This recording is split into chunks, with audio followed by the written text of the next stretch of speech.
Bienvenidos a Frontera Geek. El día de hoy continuamos con el legado de horror de Seth Brundle en The Fly, Outbreak, el tercer episodio de Historia de la Mosca que fuera publicado por la editorial IDW en formato de cómic.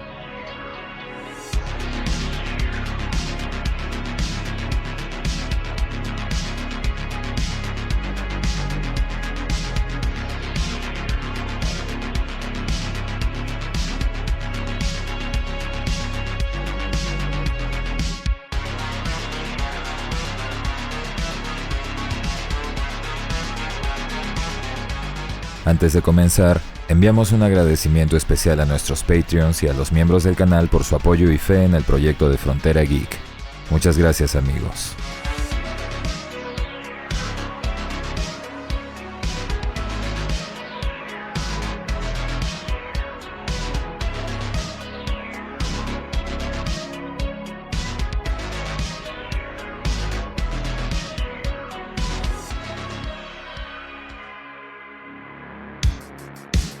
En nuestro video anterior les trajimos la primera parte de la narración de la secuela en cómic de los films La Mosca y La Mosca 2, historia llamada The Fly, Outbreak, El Brote, cómic de 5 números creado por Brandon Seifert, escritor de algunos títulos como Witch Doctor o algunas entregas de las historias de Hellraiser, y un impresionante arte que estuvo a cargo del también tatuador y músico Menton J. Matthews III, más conocido como Menton 3.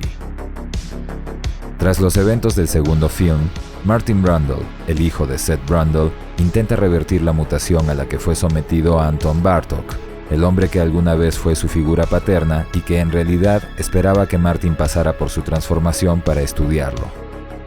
Los experimentos de Martin, sin embargo, tienen el efecto contrario, provocando que Anton pase por un proceso de metamorfosis que lo transforma en un monstruo insectoide letal, y cuya anomalía genética corría el riesgo de ser contagiosa.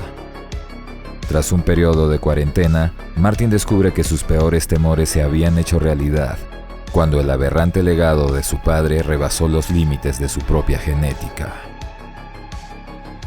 Recuerda que lo que verás a continuación es la segunda parte de la narración de Outbreak, por lo que si no viste aún la primera parte, debes verla en el canal para comprender lo que viene a continuación. Asimismo, si quieres refrescar los eventos de las dos películas que anteceden a esta historia, también tienes disponible nuestro video resumen.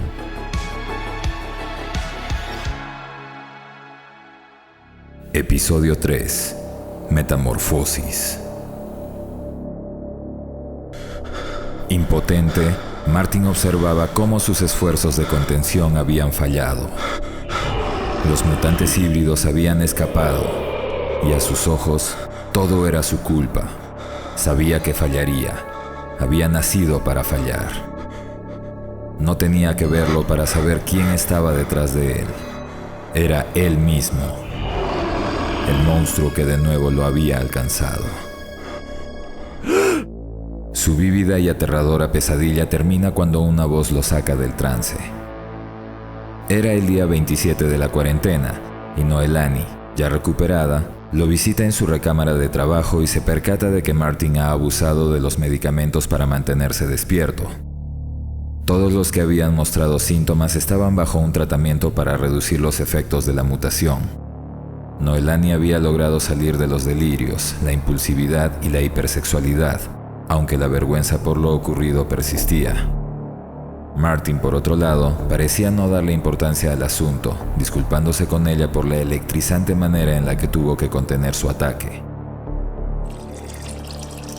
En el baño, mientras hacía sus necesidades, Martin continuaba meditando.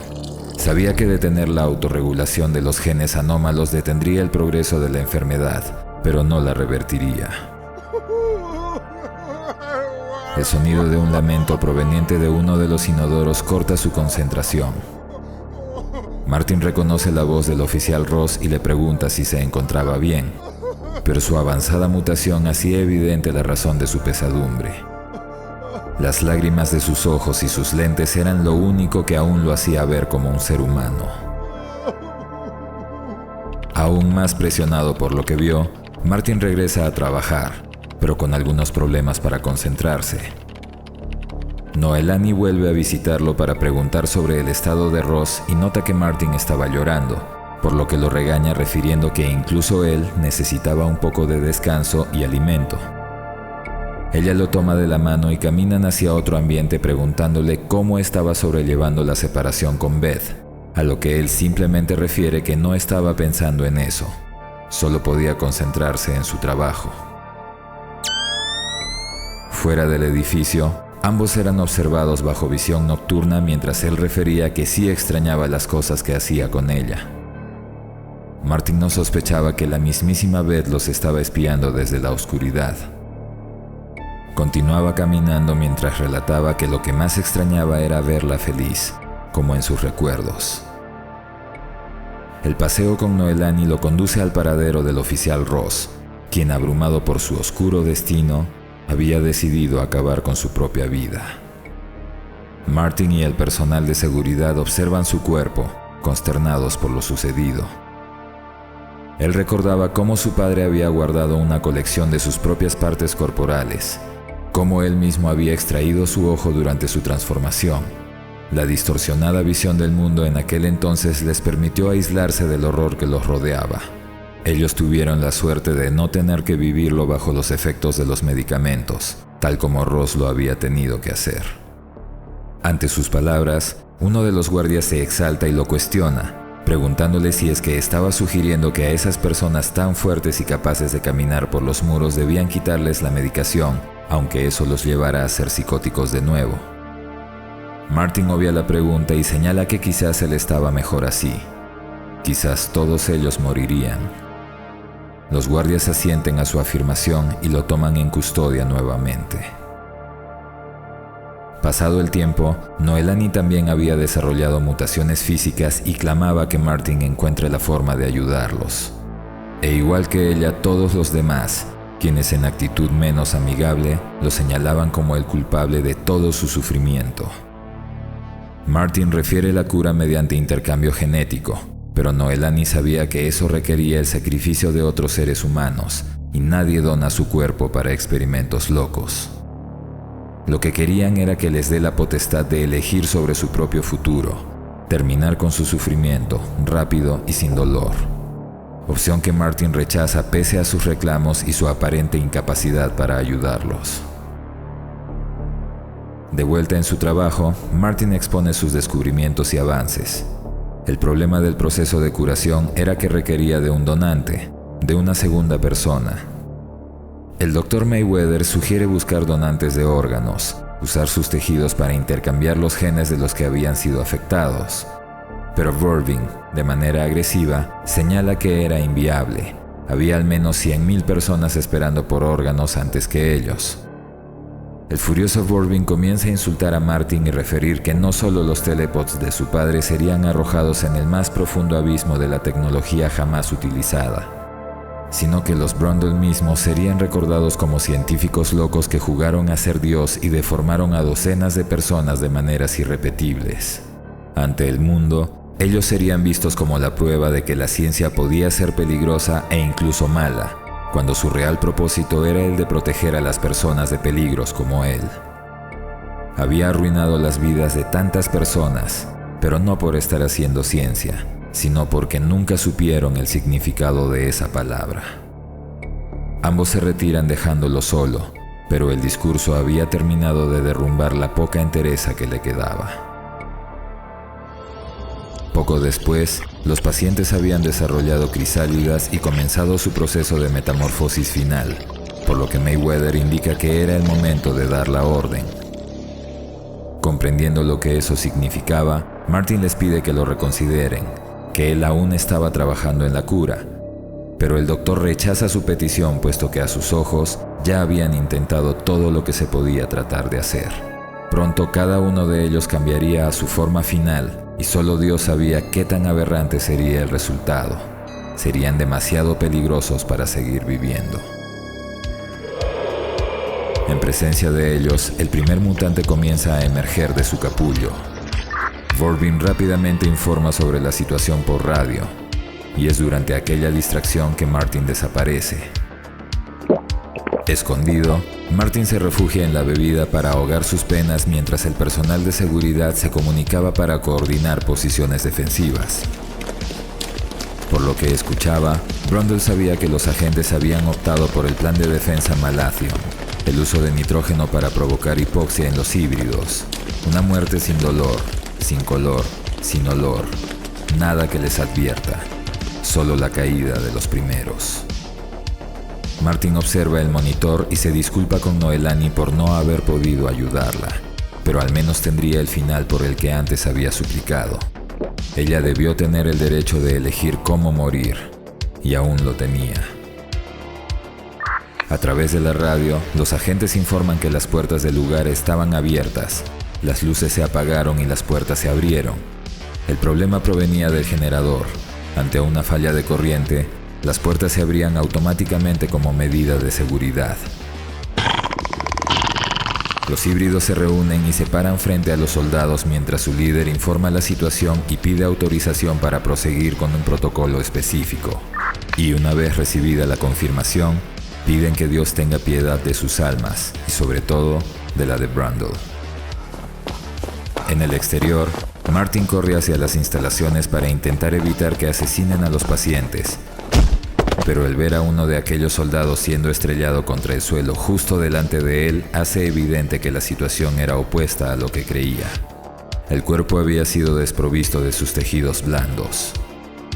Al deducir la masacre, Martin cae aún más profundo y con lágrimas en los ojos se lamenta repitiendo que él solo quería ayudar, mientras que los peligrosos y grotescos híbridos escapaban de las instalaciones por todos los medios que sus nuevos cuerpos les permitían.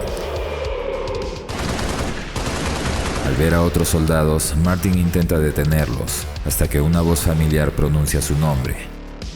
Martin se sorprende al ver que Beth se había infiltrado como uno de los agentes, aprovechando que los soldados habían sido convocados al hospital. Comienza a correr diciéndole que no tenía tiempo para explicarle más. Tenían que regresar al bote en el que ella llegó. El sonido de uno de los híbridos estrellándose contra el suelo llama su atención. Y es recién entonces que ven la magnitud de lo que estaba por acontecer. Cuando el escuadrón de soldados finalmente se posiciona frente a la horda de monstruos que buscaban vengarse. Episodio 4. El infierno se desata. El híbrido caído se levanta y pese a que Martin lo reconoce y le habla con su nombre, este amenaza con atacarlos. Beth y él discuten sobre qué postura tomar frente a la situación. Ella advierte que le dispararía, pero pese a eso, la criatura se lanza contra ellos. A pesar de que Martin señala que tendría que vivir sabiendo que acabó con la vida de alguien, Beth no duda en disparar y acabar con el monstruo. Sea a quien le disparó, estaba decidida a salvar a Martin y a sí misma. Ambos llegan a la pequeña balsa en la que llegó a la isla, pero antes de subir a ella, Martin se detiene y le da un beso en la frente. Habiendo interpretado el gesto, Beth le increpa que haya decidido irse otra vez. Martin intenta distraerla en principio, pero termina aceptando que sí se estaba despidiendo. Le pide que se ponga a salvo y que sería él quien la contacte cuando todo haya terminado. Pero ella, enfurecida, se niega a aceptar tal imposición. Mientras discutían sus posiciones de sobrevivir a toda costa versus ayudar en la medida que sea posible, un soldado aparece. Beth le apunta con el rifle pidiéndole que se retire si quería vivir, pero Martin parece reconocerle y al quitarse la máscara se confirma su sospecha. El soldado era en realidad un híbrido disfrazado, Noelani. Buscando escapar, la mujer se acerca a la pequeña balsa y les pide que no pierdan tiempo. Inmóvil, Martin le anuncia que lo sentía, pero ella no podía abandonar la isla. Noelani se enoja y señala que la balsa era lo suficientemente grande para los tres.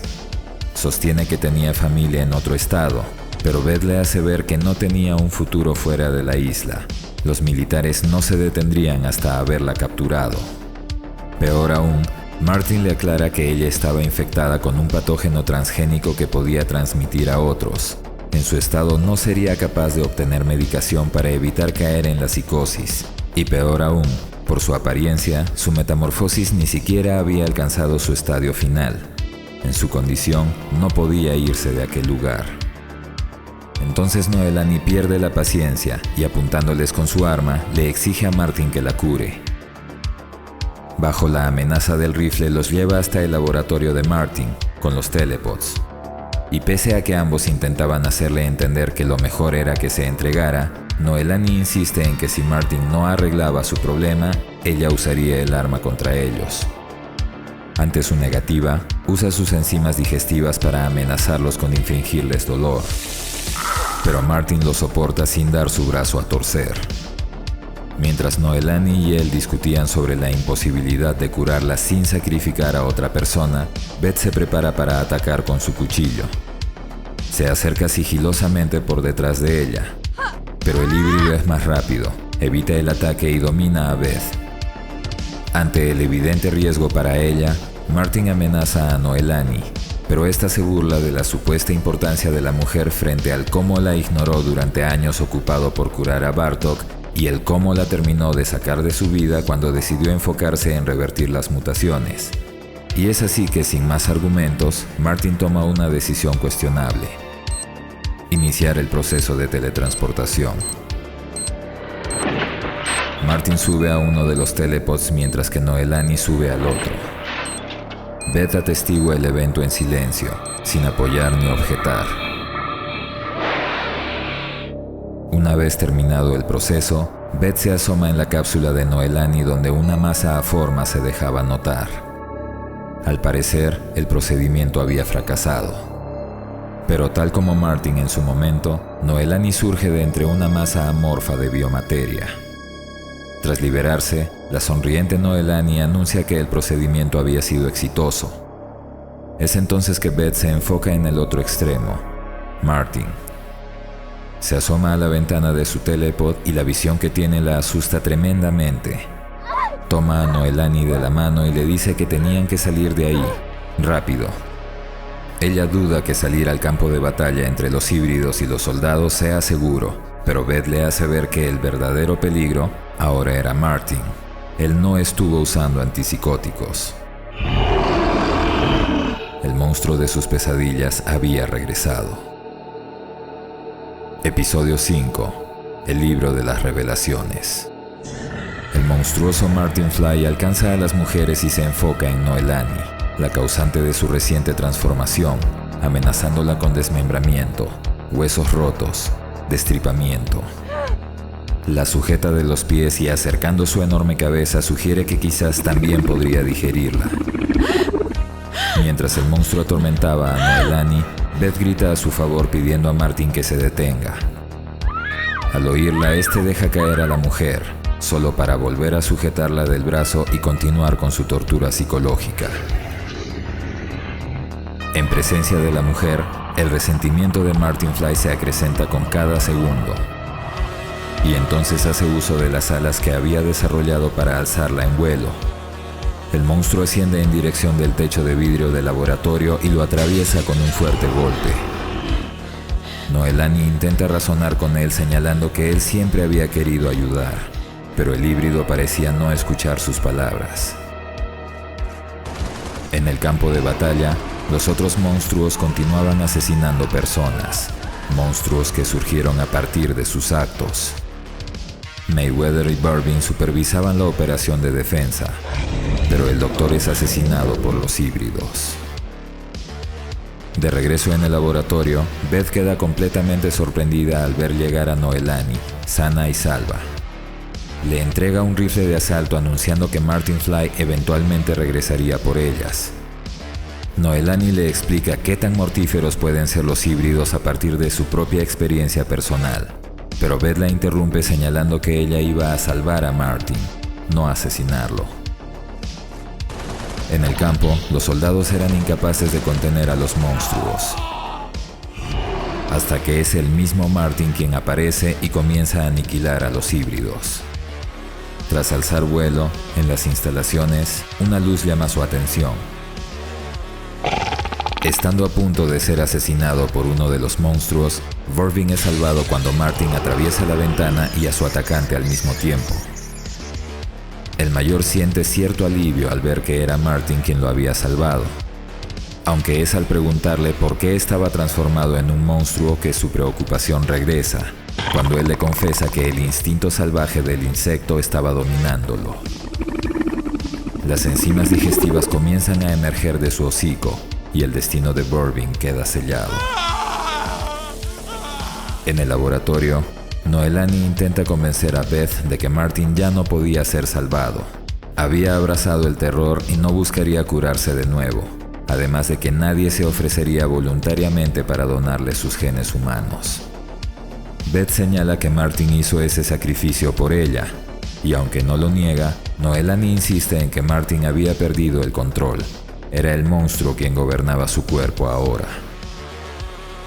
El monstruo aparece desde el cielo, atravesando el techo y cargando con uno de sus miembros al último de los híbridos. Desconcertada, Beth pregunta el por qué estaba haciendo eso. Y Martin, mientras colocaba a la criatura en un telepod y aún capaz de hablar, revela que su plan era el de usar a ese híbrido para purificar su material genético y mejorarlo. Beth intenta convencerlo de que desista, pero la mosca ya había perdido toda esencia de humanidad, por lo que sigue con su plan refiriendo que pronto, tanto ella como Noelani lo comprenderían. Martin Fly toma a Noelani y la arrastra hacia el telepod nuevamente. Pero Beth interviene y lo ataca con el cuchillo, logrando que suelte a la mujer y encerrándolo solo en el telepod. Le entrega el rifle a Noelani mientras responde a Martin que ella no quería ser como él. Programa el dispositivo insistiendo en que no quería ser como él, pero tampoco podía soportar ver en lo que se había convertido, y si alguien podía salvarlos, era Martin. El híbrido capturado escapa de la cápsula e intenta atacar a Noelani, quien en defensa propia lo acribilla con el rifle. Ante lo que Beth le dice que ya sabía cómo usar el arma, que lo recuerde para cuando ella emerja del telepod. Y así se da el proceso de intercambio genético. Beth emerge como un estilizado y femenino híbrido alado, la novia de Frankenfly. Se acerca a la otra cápsula en busca de Martin y encuentra una masa de biomateria. Y usando sus enzimas digestivas cuidadosamente, se deshace de ella, encontrando al joven nuevamente como humano. Beth toma conciencia de su propia realidad y se torna contra Noelani, culpándola de lo que había tenido que hacer. Pero ésta lo niega y le responde que esa fue su decisión para salvar a Martin, y al final, nada de eso importaba. Noelani acaba con el híbrido de Beth con un certero disparo en la cabeza diciendo que lo único importante era detener el Flypocalypse, el apocalipsis de las moscas. La mujer se aproxima a la cápsula de Martin, quien a duras penas pregunta por Beth, y aunque Noelani miente diciendo que su esposa estaba bien, solo desmayada, él sabía que eso no era cierto, pero aún así, le hace ver que podría resolver las mutaciones usando simples órganos donados en lugar de personas vivas. Así podría desarrollar la cura. Varios años después, la doctora Noelani Tanaka continuaba en la dirección de Industrias Bartok. Un mensaje por tareas específicas la obliga a separarse del resto de personal. Y mientras Noelani se dirige a una zona restringida de las instalaciones, usa su tarjeta de identidad para acceder a una cámara secreta, revelando que aún tenía en su poder a un híbrido. El riesgo del apocalipsis aún persistía por decisión del hombre. Fin. ¿Pero es en verdad el fin? Así es como termina The Fly, Outbreak. En esta segunda y última parte de narración que incluyó los números 3, 4 y 5 de la publicación, vemos a Martin Brundle caer en la locura y abrazar por completo su personalidad insectoide, convirtiéndolo así en uno de los villanos de la historia en contraposición a su papel en la segunda película, donde el antagonista era Bartok y Martin era tan solo una víctima de las circunstancias que termina tomando venganza. Todo lo referente al arte ya lo comentamos en nuestro video anterior, pero hay que resaltar que fue un guiño interesante el complementar la noción de Frankenfly incluyendo también a la novia de Frankenfly, evidente referencia a la novia de Frankenstein. Respecto a la trama, si bien el cómic tiene una historia interesante, existen muchas ideas y situaciones inconclusas que dejan varios o quizás demasiados eventos a la interpretación. La idea de purificar el ADN para desarrollar una nueva especie nunca se explica. No se sabe si Martin Fly quiere hacer híbridos perfectos o si quiere mejorar a las moscas mutantes separándolas de sus contaminantes genéticos humanos. Pero lo que es sin duda lo más confuso es el cuestionable final que le dieron. Después de la muerte de Beth, vemos a Noelani desnuda hablando con un Martin que aparentemente agonizaba. ¿Por qué está desnuda? ¿Planeaba fusionarse de nuevo? ¿Por qué estaría muriendo Martin si el proceso de recombinación genética fue exitoso? La historia se reanuda para terminar años después. No queda claro si es que Martin sobrevivió, o si quizás él era el último híbrido que Noelani parece tener en su poder, aunque eso no sería congruente con su transformación habitual. De no ser Martin, ¿quién es ese híbrido? ¿Por qué sigue existiendo años después? ¿O es que Noelani ha hecho nuevas criaturas? Durante las últimas viñetas hay un pensamiento narrado en primera persona que dice lo siguiente: eso quiere transformarme en algo más, pero tal vez no es tan terrible, ¿verdad? Mucha gente lo daría todo por ser convertida en algo más. ¿De quién es dicho pensamiento? ¿O es simplemente un recuerdo de las palabras de Martin? Y si así lo fuera, ¿qué propósito tienen al acompañar la página final? También cabe la posibilidad de que ese pensamiento sea un remanente de la psicosis de Noelani cuando ella fue convertida en un híbrido. Y si así fuera, ¿es la criatura de la viñeta final real o solo un reflejo del monstruo que ella llevaba en su interior? Así como estas, existen varias otras interpretaciones. Lo único certero es que la historia queda abierta para una secuela que al menos hasta el momento no ha sido desarrollada. Esperemos que eventualmente sepamos la verdadera conclusión de todo esto. Sea como sea, La Mosca es una historia muy interesante y con potencial para ser desarrollada aún más de lo que los films y este cómic han hecho. Quizás la veamos regresar algún día. Recuerden que en el canal tienen disponible tanto la narración de la primera parte de Outbreak, así como el resumen y reseña de las 2 películas de esta saga. No dejen de buscarlos en nuestras listas de reproducción. Esperamos que esta narración les haya gustado. Déjennos su like, compartan el video, suscríbanse activando la campanita y recuerden que pueden hacerse miembros del canal o de nuestro Patreon y así ayudarnos a traerles mucho más contenido como este. Soy Dexeo, gracias por el apoyo y preferencia. Hasta la próxima.